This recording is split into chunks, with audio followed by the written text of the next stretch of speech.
DuckTales, Armstrong the robot. The train was slowly making its way around the mountain when Scrooge McDuck and his nephews Huey, Dewey, and Louie heard a screeching sound.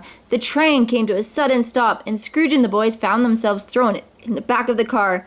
"What happened?" asked Huey. "I'm going to find out," answered Scrooge. They climbed out of the car and ran to the front of the train. It was a good thing the engineer had stopped the train, because they had almost crashed into a huge pile of rocks. "Now how are we going to continue our journey?" wondered Scrooge aloud. "Call Launchpad, Uncle Scrooge," said Louie. "I bet he can help get us out of this."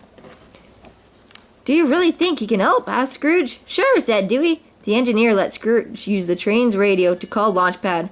We're in trouble, Launchpad," said Scrooge. "Come to Mount Helena right away." "Right, Mr. McD, I'm on my way."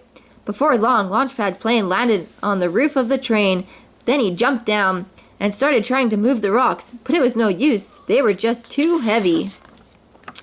"It's impossible," sighed Launchpad after trying to move the rocks. 20 men couldn't move even one of these. Suddenly they heard a helicopter coming. It landed nearby. "It's Gyro, cried Huey. "Look what he's brought." "I heard your radio call for help and thought you might need us," said Gyro. Then he turned to his robot. "Armstrong," said Gyro, "move these rocks." The robot cleared away the rocks in no time, surprising everyone. The next day, Gyro and Launchpad went to Scrooge's house. While Launchpad and Scrooge's nephews played with the toy robot, Gyro explained that Armstrong could do what Armstrong could do for Scrooge. "He does everything," said Gyro. "He washes dishes and clothes, dusts, keeps the house clean, cooks, and sets the table.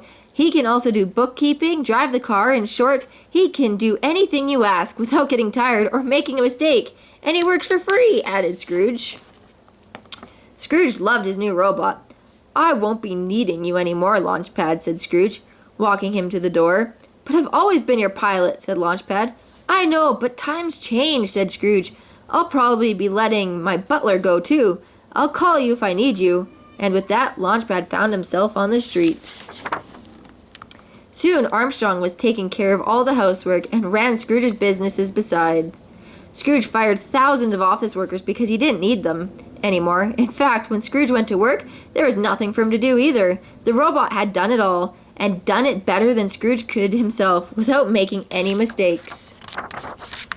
One day, Scrooge went to his money bin and found Armstrong emptying it out. "What are you doing? Where did you put me money?" "Thief!" cried Scrooge. "You're fired!" The robot grabbed Scrooge by the neck and carried him, kicking and screaming, to Gyro's house. Armstrong locked Gyro and Scrooge up in a small room with an electrifying door so they couldn't escape. "What is this? What is it you want?" asked Scrooge fiercely. "To rule the world," said Armstrong. "I am smarter than you, and now I have your money to put my plan into action." "You're crazy," said Gyro. "You'll never get away with it."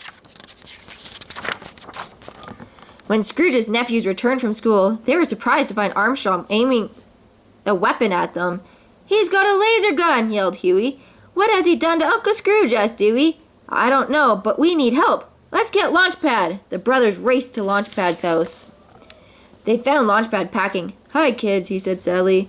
"Did you come to say goodbye?" "Goodbye? Are you going somewhere?" "Sure, Mr. McD doesn't need me since he's got Armstrong." "That's why we've come," said Huey. "The robot went crazy and shot at us. We don't know what's happening, and Uncle Scrooge. What can we do?" "Let's go find Gyro," said Launchpad, taking charge. "He's the one who made that monster." "There's no time to lose," said Huey, running to the door. "Wait," said Louie. "We'll never get there in time on our bikes." "Dewey is right," agreed Launchpad. "We'll use my plane." Soon they were flying to Gyro's, not knowing that it was the very place Armstrong had chosen for his base. In a few minutes, they landed loudly on the roof of Gyro's lab, unaware that the robot had seen them land. "The plane's losing fuel," cried Dewey. "That's only water," said Launchpad. "I've been working with the firefighters lately, and there's still water in the tank." "It probably spilled when we landed," he said, knocking at the lab door. Armstrong came out, ready for a fight. Launchpad took one look and ran.